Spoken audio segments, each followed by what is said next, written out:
Welcome to the Billion Insight Podcast. I'm your host Shree, and today we have an exciting episode for you. Our guest is Myriam Zaoui Malka, an expert in clean beauty and natural remedies with over 25 years of experience. As the co-founder of Ingredients, Myriam has dedicated her career to creating toxin-free, plant-based skincare products. Her work combines ancient healing practice like Ayurveda with modern innovations in green chemistry. We are excited to explore her knowledge and learn how she is redefining skincare with a focus on safety, purity, and effectiveness. So without further ado, let's welcome Myriam Zaoui Malka to the show.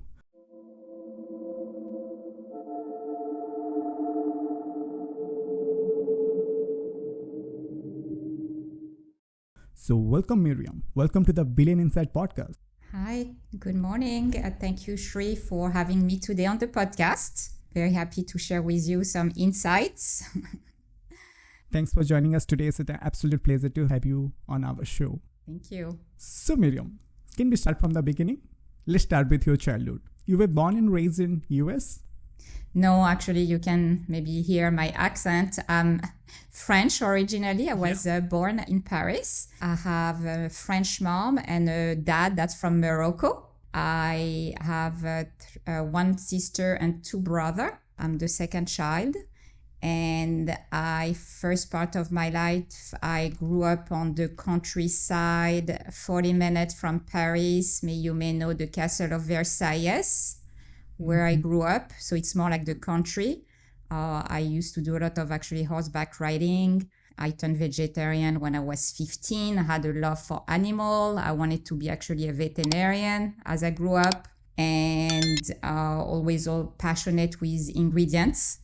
My mom was using all those, makeup and skincare French brands. So I always were watching her applying product, and my grandma from Morocco told me about the hammam, black soap, argan oil, rasoul. So I had already from very young age, exposed with ingredients and cosmetic products. And it was kind of a passion already from a very young age. And so that's, I grew up.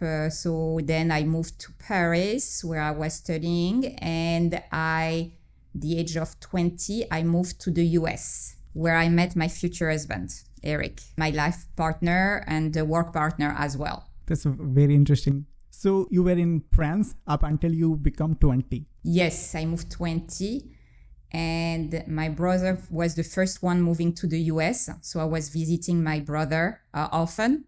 That's how I met my future husband that was actually living in the US. He's not American, but he was living in the US. And he was vegan, I was vegetarian, we met, and that's, long story short, like not too long after, we moved together. We met in Miami, but moved together to New York.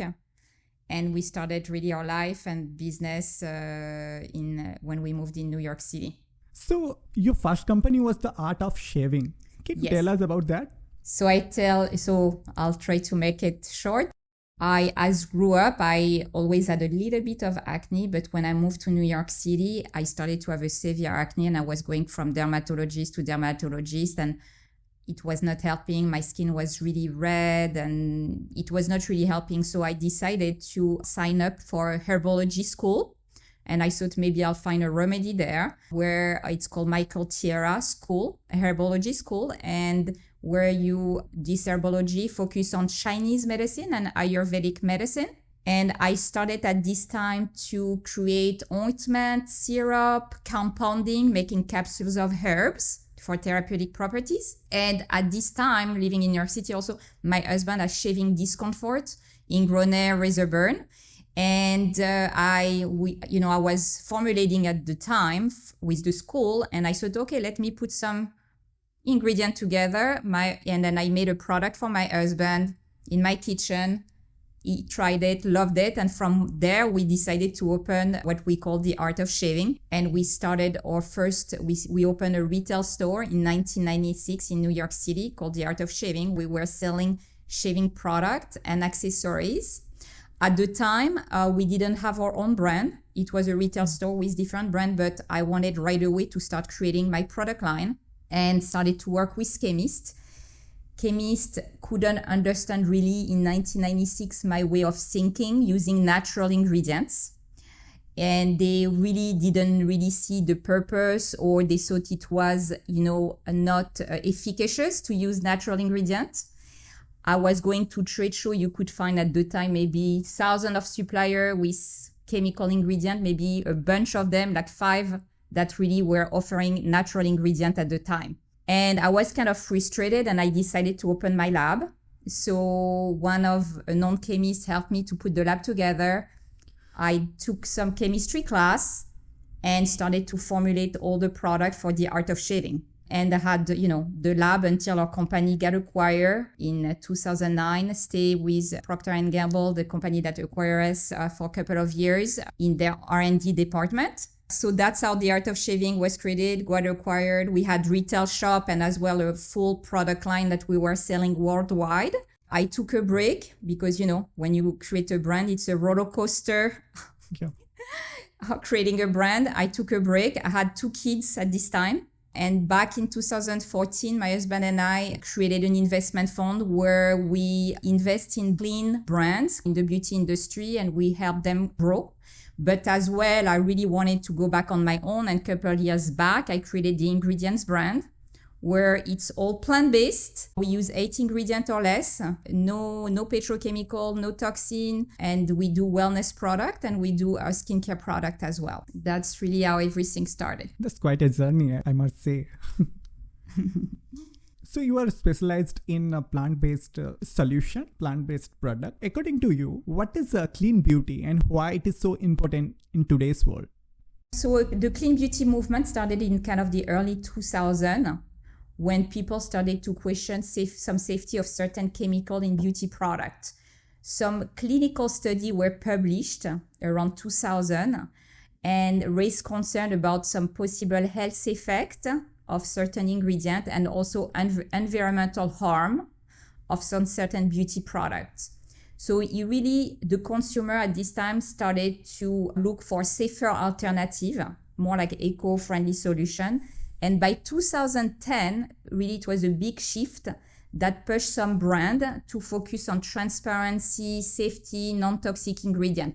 That's really how the clean movement started. But I want to give you a little bit of retrospective and talk about the evolution and history of the beauty industry. Why this clean movement happened. For centuries, humans have been using a beauty product mostly with natural ingredients from plant source or mineral source. Until 1900, cosmetics were either made in your house or by local artisan.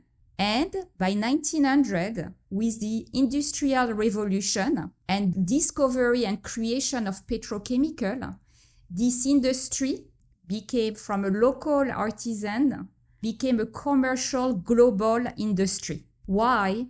Because petrochemicals are cheap, offer conveniency, consistency, and longer shelf life, which a natural ingredient at the time were very difficult to achieve.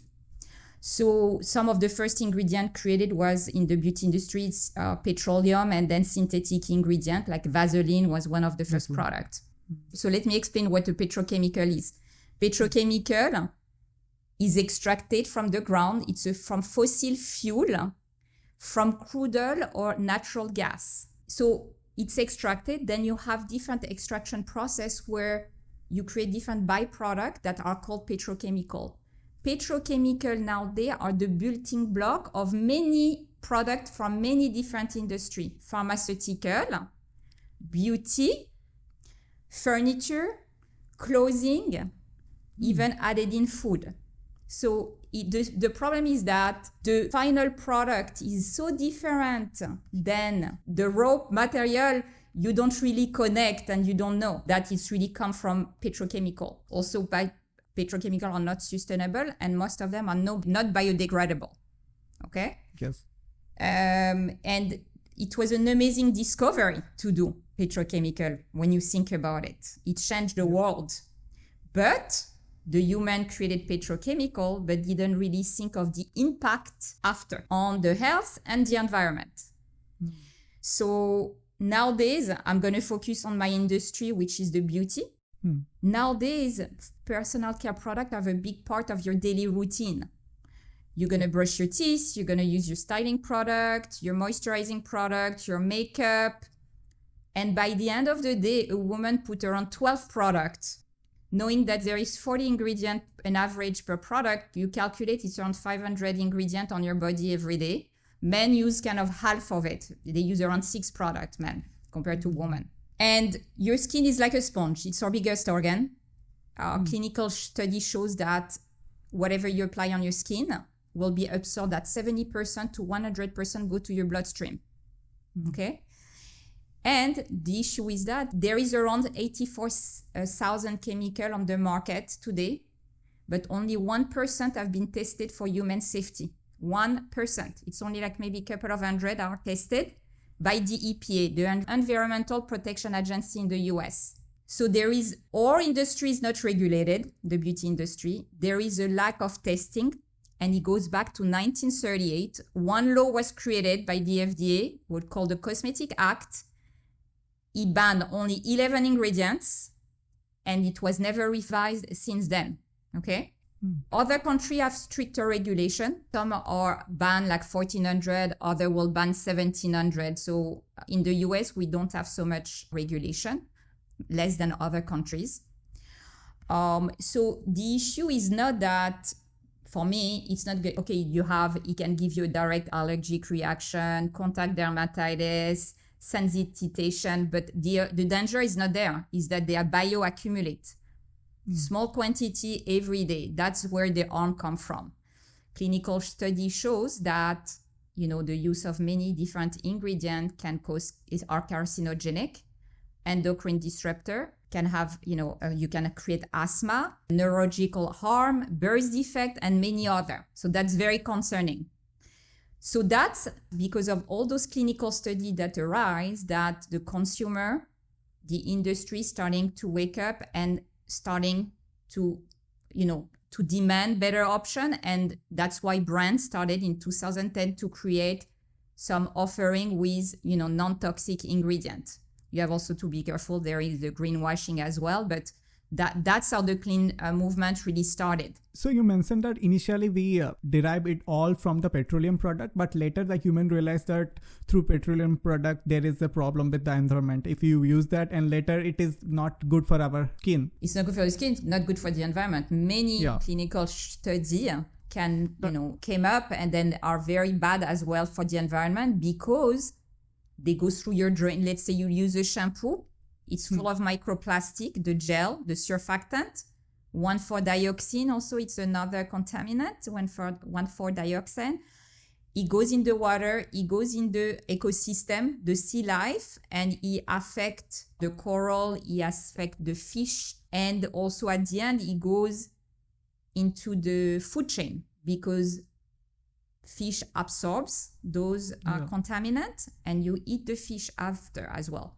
So that, yes, it's not only into beauty product, you have the formula that can be an issue for the health, but as well the environment, the formula and the packaging, all the plastic packaging as well. Very scary. I bet most of the people not aware of this thing at all, I would say.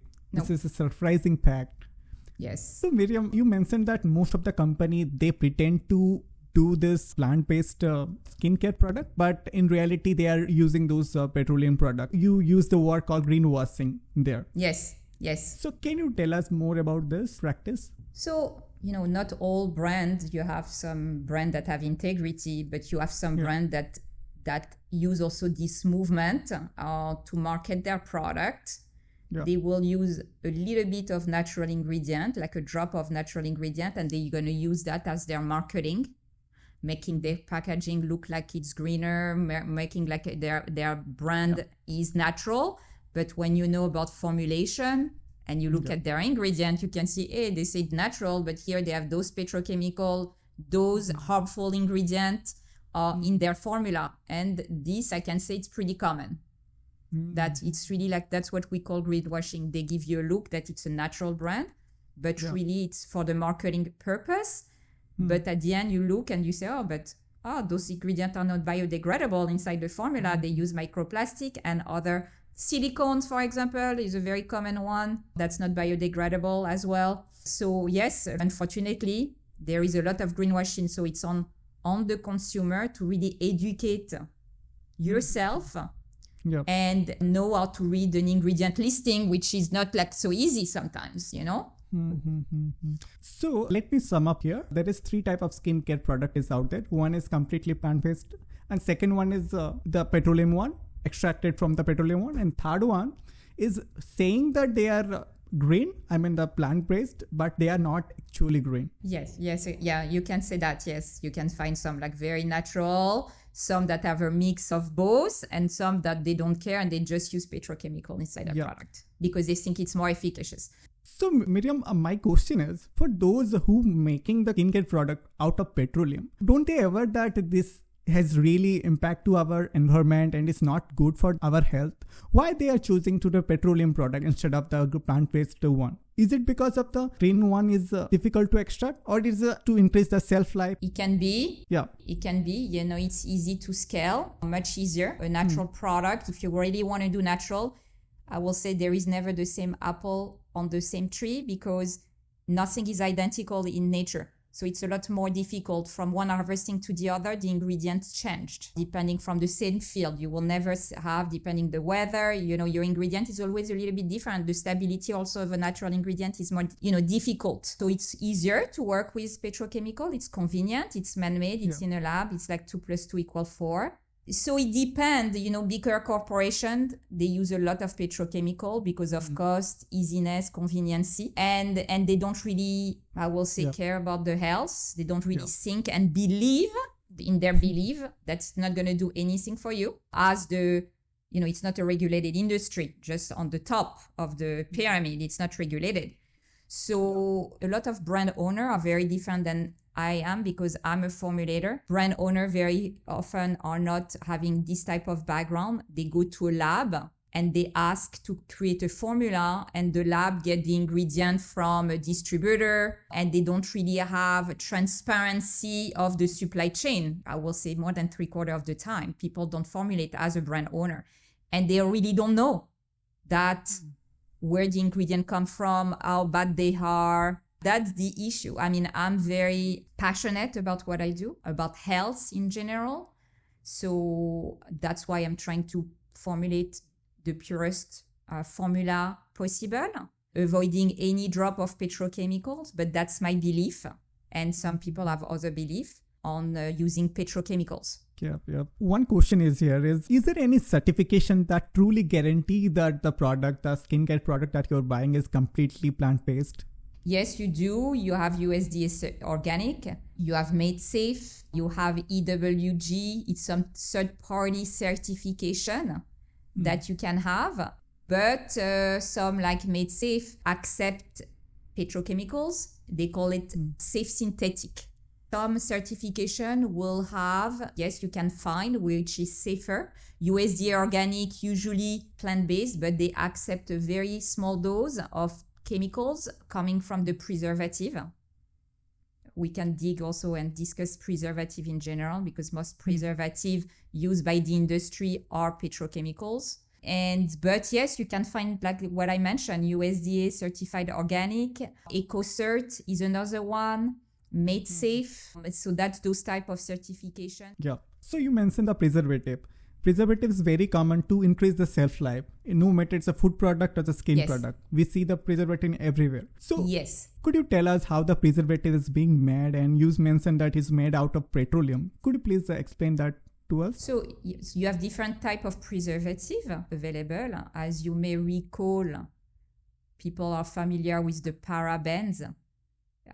You know, because of the study that happened in early 2000, where they found, a clinical study found that paraben, the 120 women that had breast cancer, and they did a biopsy of the lump, and they found in the lump the preservative parabens, and they relayed the growth of the lump. So as an endocrine disruptor, the preservative used in their deodorant.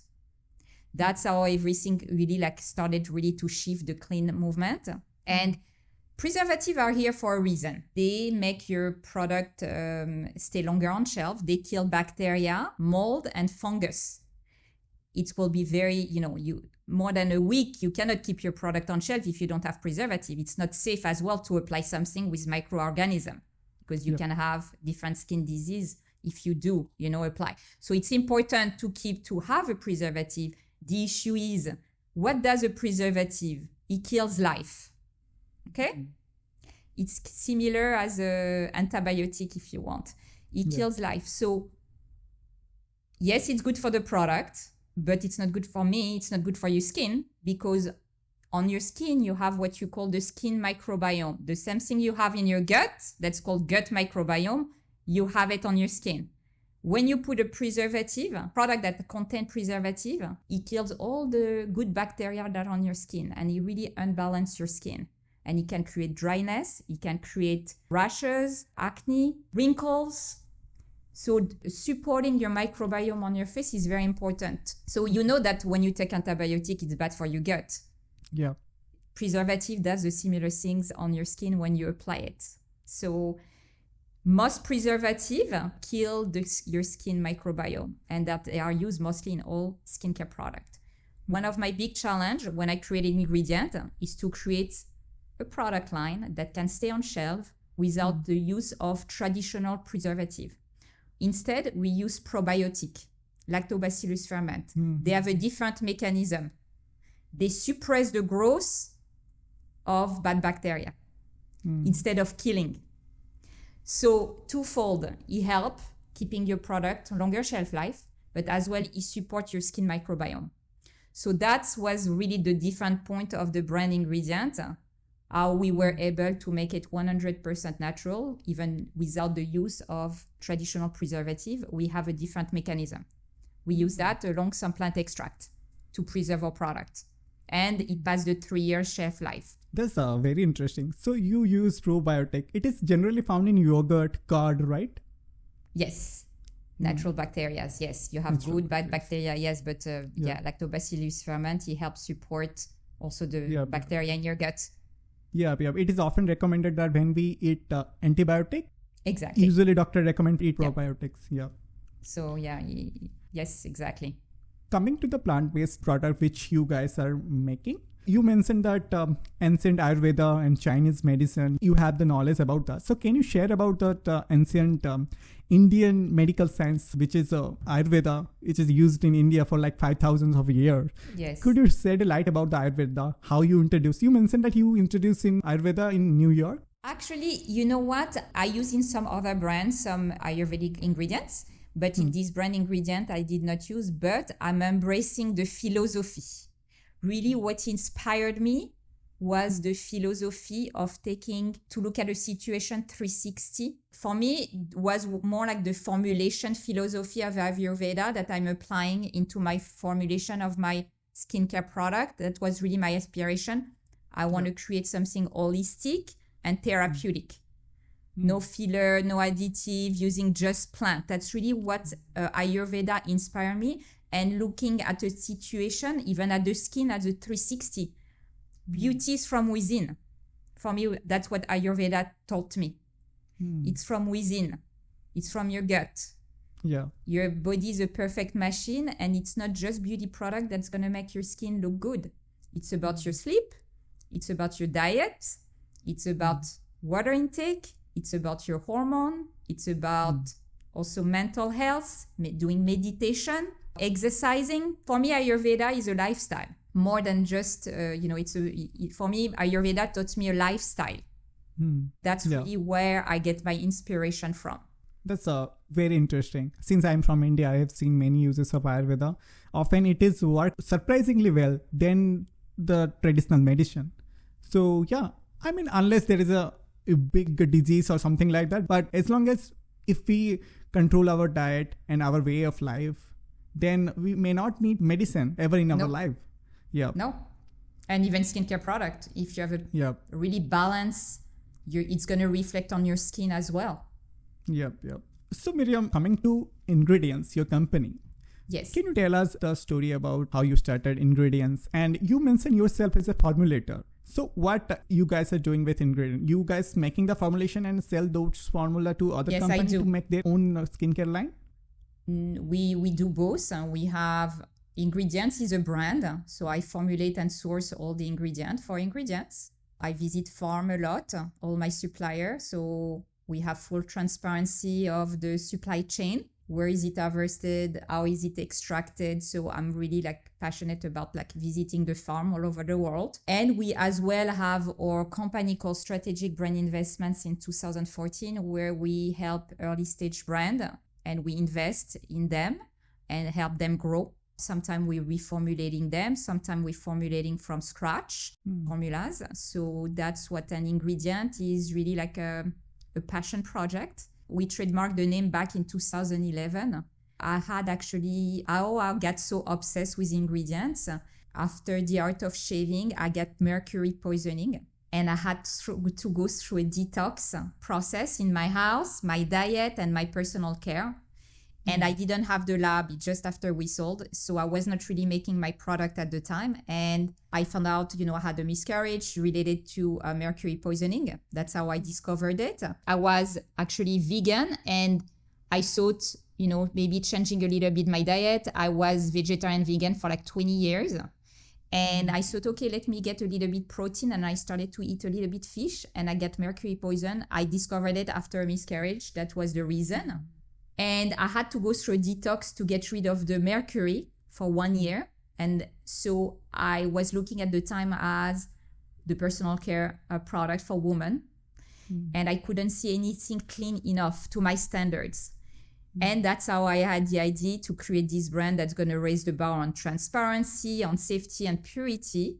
And I started to formulate the brand ingredient, 8 ingredients or less, all plant-based, no toxin. And we launched back in 2021 the brand. That's how really our ingredients were created. Sorry for that miscarriage event. So your own experience saved the ingredient company today. Yeah, exactly. Yeah, my own experience that's really pushed me to make the cleanest, purest brand you can find, I think, on the market. So you mentioned that mercury poisoning. Is it because you mentioned that you started eating some fish? Is it a tuna fish you consumed? That's why it is. No, actually, it's from fish because it's when you do blood tests, it's called methyl mercury. It's the mercury that you find in the fish in the sea. So that's how you could get mercury poisoning from also mercury filling in the mouth. That's possible, but mine was from the sea. So I had to cut the fish. I couldn't eat fish anymore. You have to know that all fish, unless it's farm fish, it's a different story because also farm fish are polluted. But all the fish from the sea have mercury. Smaller the fish is, younger it's going to be, and less he has mercury. Bigger the fish is, older he is, he has accumulate more mercury. So bigger fish like tuna, swordfish have a lot of accumulation of mercury. So you want to stay away from those, ideally. And just as a statistic, when this happened to me, I thought I was alone. But actually, in the US only, the statistics show that 600,000 women give birth of kids every year with kids with disability because of mercury poisoning. And they don't know about that because they never did a blood test. You need to do specific blood tests to find out that you're mercury poisoned. So it happened to a lot of women and they don't know. Oh man, that's scary. Yep. So that's why the plastic, the heavy metal, are in the sea and then you eat the fish. It goes to the food chain. Thanks for sharing that with us today. You're welcome. While researching about this podcast, I came across an article about you guys where your husband mentioned one interesting line. I like to quote that. A good rule of thumb when you are scanning any ingredient list is, especially when it comes to skincare, if you can't pronounce it, don't use it. Exactly. That's for a consumer that don't know so much about formulation. Yeah. Stranger the name is to a consumer, maybe it's from petrochemical source, but even it could be from natural, but natural ingredients have been so processed that he's losing his name. So at ingredient, for example, when you read our ingredient list, you understand everything. It's going to tell you calendula extract. It's going to tell you aloe vera, only name that you're going to pronounce. I didn't make up that. It's because of our ingredient are minimally processed They are called, very often done through cold extraction. They are minimally processed, unadulterated, unrefined. So they keep the name of the plant. More you're going to process an ingredient, more it's going to lose its name. So that's why. Yes, if you cannot pronounce it, yeah. That's a very interesting way to put it. Yes. Yeah. So Myriam, can you share some of the most common toxic chemicals that usually found in skincare products? Yes. So I'm going to go through, I'll mention some few. I'm going to go through some bucket of ingredients. But what you should really familiarize yourself on how to read label. That's really, you have to educate yourself. You can also go and use some apps like EWG app. You have the Think, one other app, it's called Think Dirty. You have another one called Yuka. You have one that's called Inky Beauty, where you can type the ingredients, or sometimes you can scan just the formula and it will give you a rating. Is it dangerous, not dangerous? So that's how those apps can help you decode the ingredient listing. Also, you can look for certification, like we said, USDA, MedSafe, EcoCert, or a natural certification. You can look for brands that have blacklists that usually tell you, oh, I'm not using those ingredients.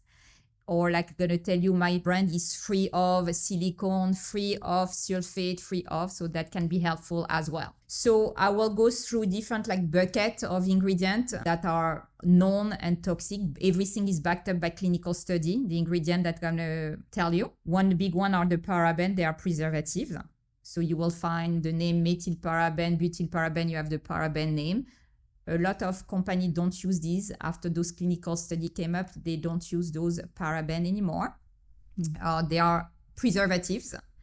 And as we discussed, they are endocrine disruptor. You have as well phthalates that are a lot found in fragrances that are endocrine disruptor. And phthalate can be found in perfumes a lot.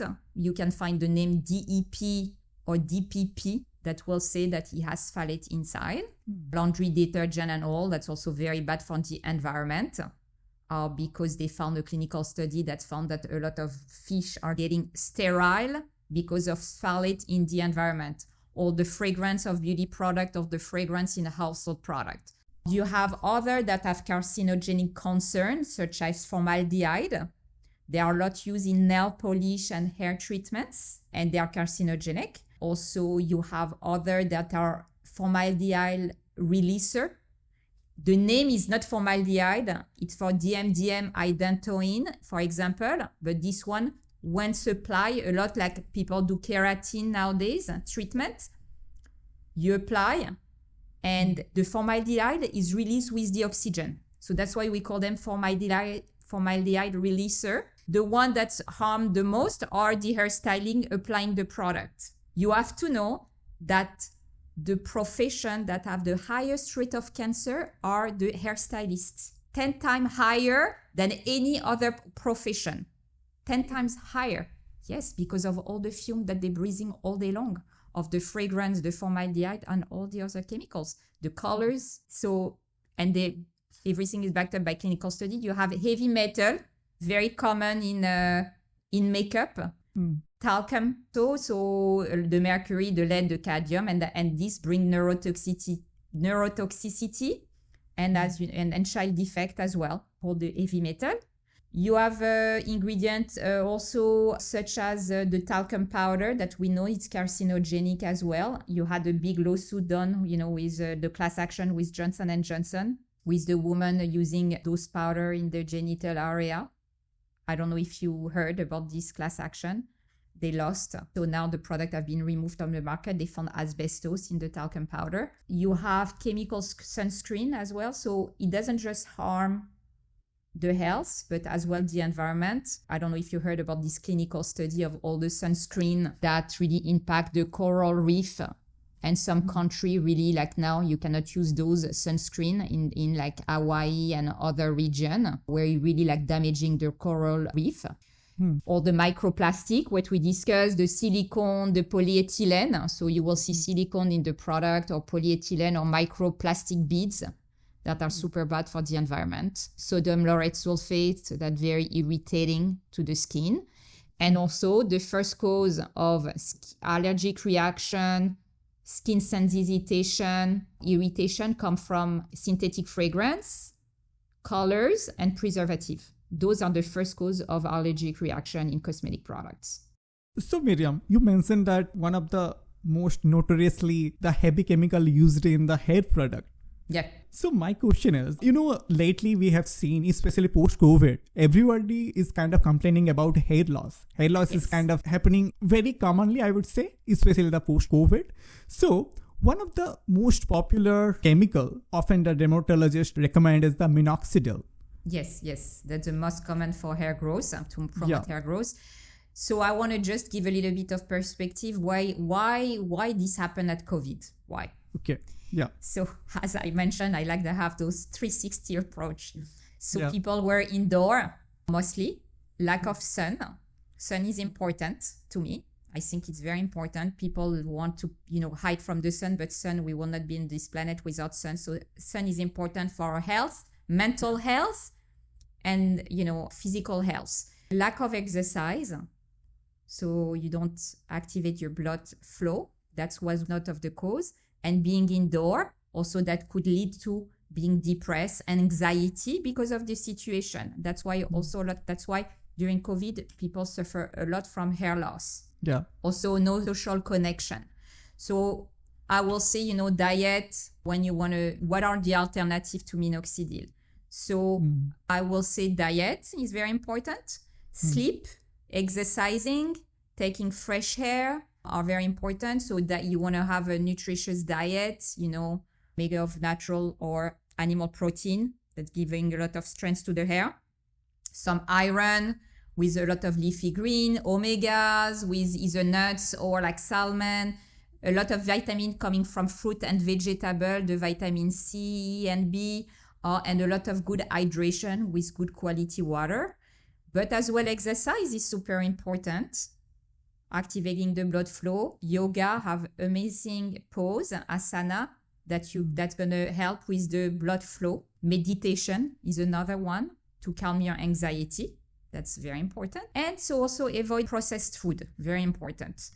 Then I will say you have many supplements that you can take, such as biotin. That's going to help with the keratin production in your body and going to help with to make the hair grow better. You have also different ingredients that's going to block the DHT. Those are very important because when you have too much of this hormone, that's going to lead to hair loss. So you have like palmetto, for example, is a DHT blocker. And you have pumpkin seed oil that can be taken internally or directly on your scalp. Ginseng extract as well is great to stimulate the hair growth. Then topically, massaging the scalp with different carrier oil and essential oil help a lot. One new study came, actually you were talking about Minoxidil. They took around 150 candidates and they divided a group with Minoxidil, 2% Minoxidil, and another group with 1% rosemary in a carrier oil. And actually the result after a couple of weeks, rosemary has as good, even better result of hair growth than Minoxidil. That's interesting. Yeah, so rosemary essential oil is very efficacious for stimulating hair growth. You have as well, aloe vera. You can buy of aloe vera leaf. I'm not talking about the aloe vera you find on the market because they barely have no aloe vera in those aloe vera gel that you find in the market. You want to buy the leaf and take the gel and apply it on the scalp. And you can leave it 30 minutes to an hour and rinse.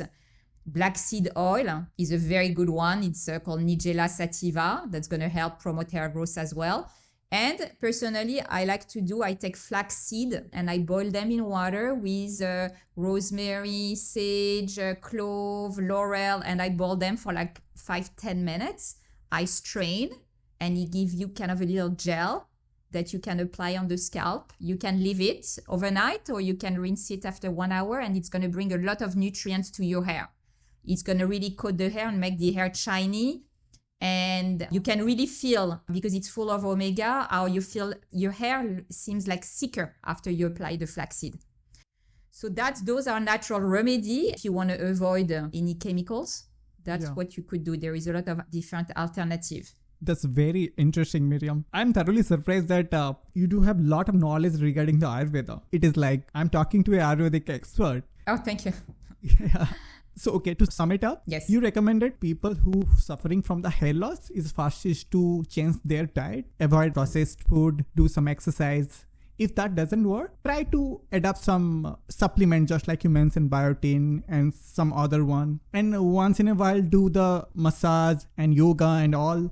And the aloe vera solution, the Ayurvedic solution you mentioned, that also would be definitely helpful. These are the basic things we should keep it in our mind. Another thing you mentioned that there is a chemical which is far better than the minoxidil, which is the rosemary essential oil. Yes, essential oil. Not extract, essential oil. Okay. If someone doing all the thing, still if they do not see any result, final solution would be that to use either minoxidil, one is a rosemary essential oil, right? Yeah, I mean, rosemary, if you really read the clinical study, is better performed than minoxidil. You know, losing hair as well. I mean, if it's post-COVID, that's something, but also it's genetic. That's onto another level, you know, when you lose hair and it's genetic, that's different. But if it's really like you're losing hair from anxiety, from poor nutrition, you have a nutrients deficiency, you know, change your diet, maybe take a multivitamin as well. Biotin is very helpful. Personally, I didn't suffer from hair loss with COVID, but after my kids, I suffered from hair loss, you know, because of hormones drop. I use biotin. Bon, I always have a very balanced diet, but I use biotin and different supplements and the rosemary, and it was very helpful. Also, something super helpful is microneedling on your scalp. You know, the roller, microneedling, this a lot of people does, and then it stimulates. Derma roller. Yes, exactly. So that's also very good. If you can combine the rosemary with the microneedling, this is very helpful and new supplement. But I don't believe one thing.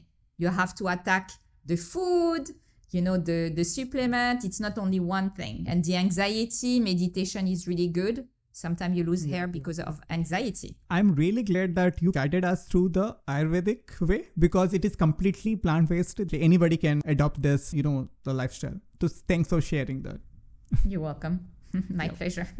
So coming to your company ingredients, if someone who wants to start their own skincare product line, in that situation, they might contact you for the material, right? Yes, I could. Yes. I'm doing consulting, but usually a lot of brand goes to lab that have already a platform or formulas. Most of brand that you see on the market nowadays, they are not formulator. The brand owner are not formulator. They go to lab and they develop formula with the lab. So usually you don't have so much, it's not so much transparent about where your ingredient come from. As you mentioned, you are the formulator and you guys are also manufacturer. I mean, you are the producer also. No, I'm not the manufacturer. Okay. I have my formulating lab where I develop and I source. So I source the ingredients first. I develop the formula. Then it's very unique. There is not too many people because also lab don't like to work like this. I bring my formula and ingredient suppliers to the manufacturers, the one that's going to create the bulk and going to do the filling and that. So very often I will order also my ingredient that will be delivered to the manufacturers. I don't let the manufacturer order my ingredients or they order the ingredient that I will advise because sourcing is very important to me for the quality. So not too many manufacturers work this way because they want to use their own formula, they want to use their own suppliers. Sometimes it's complicated for them. So I'm a rare case doing that, sourcing, formulating, and bringing my formula. So we own all our formula. That's why on our packaging, we are the only company in the market that have on the front of the bottle the ingredient listing with exact percentages. So we are fully transparent. So yeah, that is a one uniqueness I saw that your product. Yes. So you mentioned that the sourcing is very important for you guys. So how you ensure the sourcing from other places? How you make sure that the quality of the product, let's say if you're sourcing aloe vera, how you make sure that the quality of the aloe vera is ideal? So I've been formulating for 25 years now. So I've been having, my portfolio of ingredient vendor, but I travel convention a lot. I read a lot, trade magazine. I'm member of many different natural associations. So that's how I started to create my portfolio of vendor. And then also, plant grows all over the world. An aloe vera, you're going to find them in a very arid country like Mexico or California. It's very common. Yeah. Yes. So, there is each plant comes from indigenous to a certain country. So I will go to those countries very often to visit as well. When I start a relationship with a supplier and vendor, I'm asking for sample and a lot of paperwork. I'm not going to visit right away. Yeah. When it's vetted, then I will visit. So I think we're one of the companies that have the strictest process of auditing ingredients. We look at the plant from the harvesting to the processing. We're looking for ethical farming practices, organic and natural certification, traceability, certifications of Cosmo, EcoCert, USDA, NAP. We look also for halal, kosher, vegan, fair trade, non-GMO, and a lot more. We call our process farm to bottle. And I really scrutinized all the chemical compound of each ingredient and make sure there is no filler, additive, preservative, solvent in the ingredient. What you see on ingredient listing is what you have. You have to know that when you look at an ingredient listing, maybe 25% is not there because you don't have, it's called an inky listing. You know what's an inky listing? It's what you put on the packaging. It's the name. So sometimes, let's say aloe vera, you said aloe vera. Sometimes aloe vera, they put aloe vera extract on the ingredient listing. That's what you have to list. But when you really look at the paperwork, there is 3-4 other ingredients that you don't have to list. Solvent, preservative, and others. So I'm not using any of those type of ingredients because I'm using the pure form ingredients. So what you see on our label is what you get. Most of the label that you see, there is many ingredients that you don't know they are in the product. So that's really we really do a lot of due diligence. It takes a lot of time to vet ingredient. I visit farm once. We work with the vendor. I go to the farm. I look at the everything, at the processing of the plant from, being a plant and be transformed into the ingredients. So we're looking at that as well. And that's the sourcing process. Interesting. So Myriam, before we go to the final segment of our podcast, is there anything that you like to share with us? I'm glad that the clean movement exists, that the consumer is getting more aware about what's in their products. Yeah. And, I think using natural ingredient works and it's efficacious once the brand really do their homework, they use ingredients that are really high quality. Yeah. I believe that natural ingredients are efficacious if they are of high quality because they retain all their vitamin, phytonutrients, and then it's very efficacious to the skin. Yep. One thing I like to share, we have to look at the founder first, the company's founder, because I can totally see the journey of yours, the thing which you went through, the mercury poisoning, the miscarriage you mentioned earlier. Yes. Soon after that, you indulge yourself into this thing. It is like you're breathing this. Yes. I was already on a path. Of being vegan and then for a long time, eating healthy. But really, this one pushed me even more to make even a beauty product that's even cleaner, purer. Yes. But most of the time we see the founder, they are just making the startup for money only. Yes, I mean, I think, the final goal shouldn't be money. The money comes if you really practice your passion. I think the money comes automatically. The final goal shouldn't be money. Goal shouldn't be money. Money should be a byproduct. Yeah, exactly. Yes.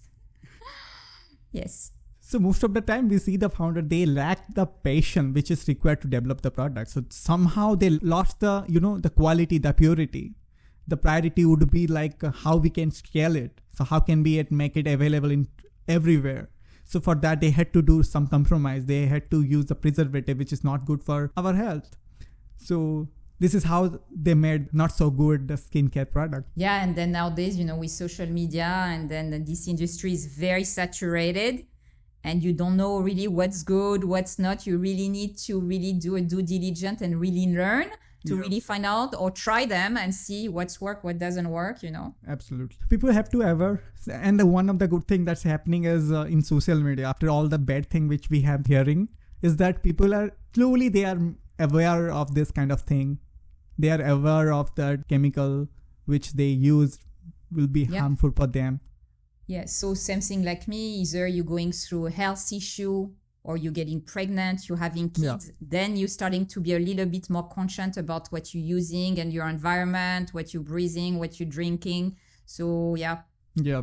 So, Myriam, we are on the final segment of our podcast. This segment is called Instant Insights. I will ask you some quick questions. You have to answer as fast as you can. Okay, I'll try my best.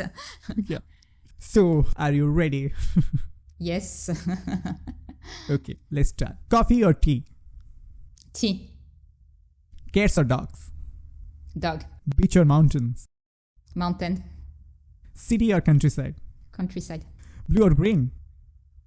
Green. Best way to start your day? Actually, jasmine tea. I drink. That's my things. I start with a tea in the morning. Introvert or extrovert? Introvert.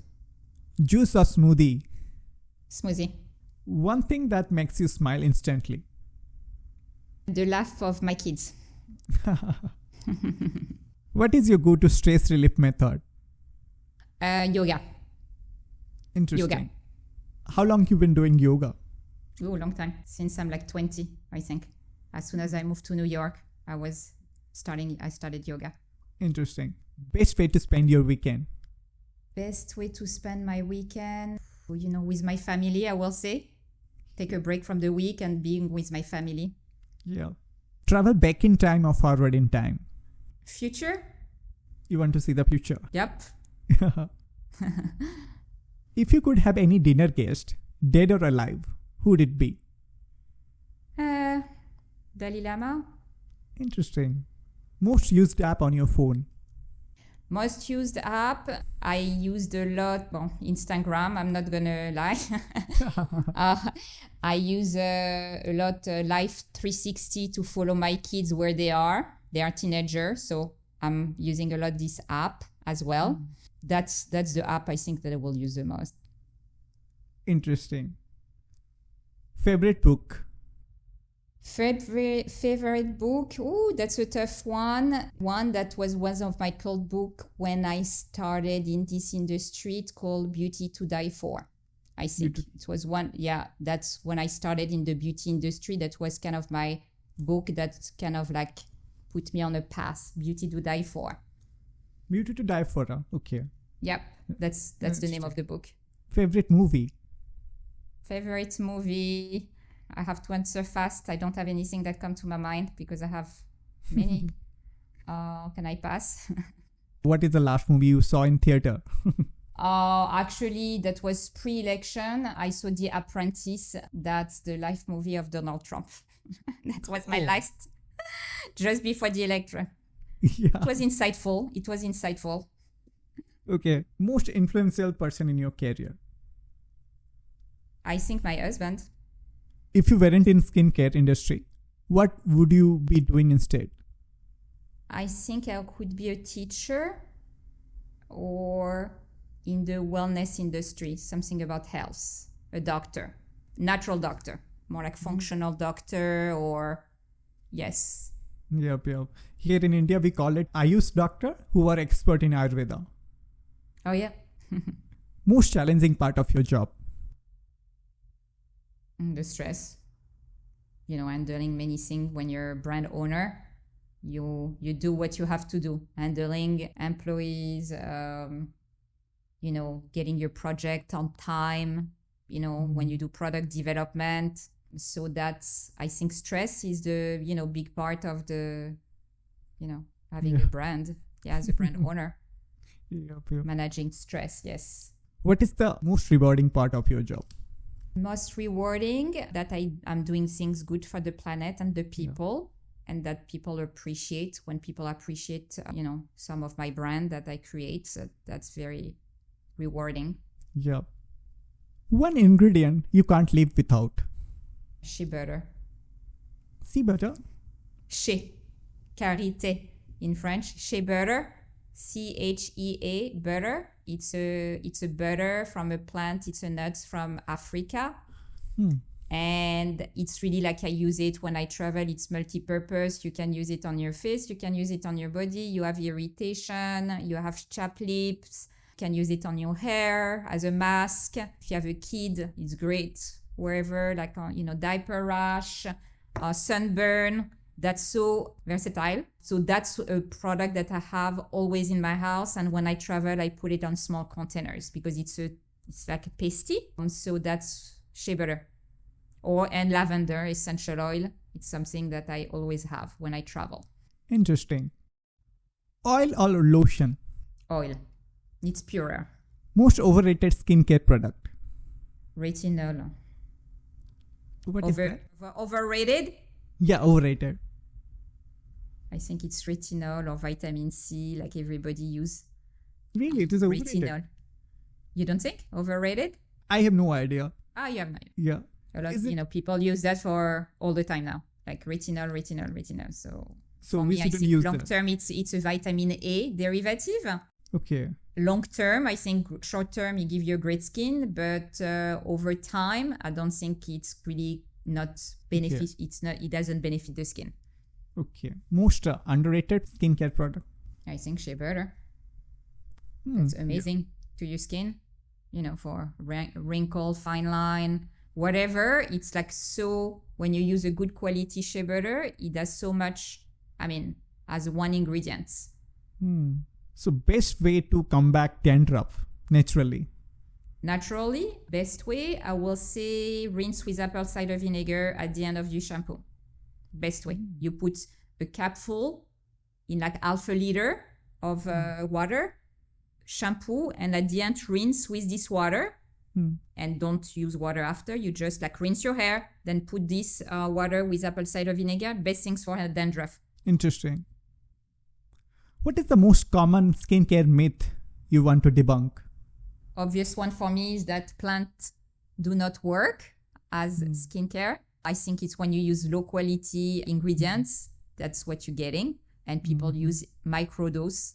That's why I use only 8 ingredients per formula. So you have, instead of, in average, formula have 40 ingredients per formula in average. So when you use 40, everything is in microdose. So if you use high quality, less ingredient, more concentrated, you can have better efficacy. So for me, plant, if you know how to use them and you use them high quality, you can really benefit from using plant ingredients. Dry shampoo, is it good or bad? I don't like. Personally, for my own use, it makes my scalp itchy. I feel my hair actually are more dirty. Like, it works for 24 hours, I will say. You can do it like 20, you really have emergency, you cannot do shampoo, you do dry, maybe 24 hours. But for me, the day I put it gives my scalp super itchy. And I don't, personally, no. I'm not like, maybe for one day if you have an emergency, yes, that's fine. What's the new trends or innovation in the clean beauty industry that excite you? There is, 2 trends. One is the trends of microbiome, supporting the microbiome. That I think people are starting to be aware about the microbiome, the skin microbiome, and they make product that's going to help supporting the microbiome. And also a lot of new study realizing that your gut microbiome and the skin microbiome are completely connected. So when you have good health bacteria, you're going to see your skin in much better condition. And as well, another trend that for me is very exciting is biotech ingredients. So it's biotech ingredients that are made in lab through either fermentation or cell culture. Similar as yeast culture, if you want, in a way. That's kind of like that's where the idea will come from, when you have yeast and you reproduce. So now they take ingredients. So it's for scalability, also sustainability. It's very promising because you don't need to use, harvest the field, the labor, the water usage. Everything is like controlled in a lab environment. And so you reproduce the cell, or you produce the extract or the plant. And everything is not man-made, but it's made in a lab with natural ingredients. So this is called biotechnology. Not all ingredients nowadays come from biotechnology, but you start to have a good amount of ingredients that are made. And they are usually pure because they don't use pesticide, which is good. Because a lot of plant as well, if you don't do organic, there is a lot of pesticide. So it's a controlled environment, it's sustainable. And then from one batch to the other, it's very standardized. So you can keep a quality. Because sometimes from batch to batch, depending the vendor you use, when you use natural or non-natural, the product are not the same, doesn't have the same compound inside the ingredient. So here it's very standardized. So biotechnology, I will say, and microbiome for me are very exciting innovation in my industry. Interesting. Do you use the new AI tools like ChatGPT, Claude? I do, a little bit. Yeah, what is the best use case of ChatGPT according to you? Now, depending the industry, what you want to... Sometimes when I have an app, sometimes I don't know how it works. For example, I'm going to ask ChatGPT, how can I do this on the app? Or I do a research, I'm going to ask ChatGPT. Sometimes because my English writing skills are not excellent, I will, write my letter, for example, and have it redone by ChatGPT. That's the usage I do. I don't formulate with ChatGPT because in my sector, formulators sometimes use it for formulation. I don't personally. I never did so far formulating with ChatGPT. But more research. Like sometimes I have research, but then you need to really look if the answer is correct as well, because sometimes ChatGPT answers are not correct. So sometimes I'm gonna make sure that some answers are correct when I do research. So one last question. Yes. What is the best piece of advice you have ever received? Don't get bothered by the small stuff. Like, you can have... So stay focused, on whatever is it, your goal, your idea, and don't get bothered by the little stuff every day. Then after you have too much thinking in your head, trying to focus. And don't get bothered by the small stuff. Yep. Thanks for sharing that. You're welcome. And Myriam, that's the end of the podcast. Any final thought? Did you like it? Yeah, it was a very thorough, a very, enjoyable conversation. I'm glad, Thank you so much for the opportunity to be able to share, my story with an audience. Hello everyone, if you are on YouTube, please subscribe to Shree Podcast, The Billion Insight. If you're listening on Spotify or Apple Podcast, please take a moment to rate a 5-star if you enjoy our conversation.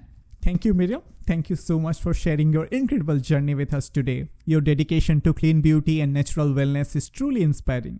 We are sure our audiences gain invaluable insights on how to make healthier choices for the skin and overall well-being. We look forward to seeing where you take ingredients next and how you shall continue to push the boundaries of natural skincare. Great. Thank you so much, Shree. It was great. Nice meeting you. Same here. Thank you so much. And to our listener, to know more about Myriam and her company Ingredients, check out the link in the description. Thank you for joining us today. We look forward to seeing you next time on the Billion Insight podcast. Until next time, keep exploring, keep learning, and stay curious. This is Shree, your host, signing out. Peace.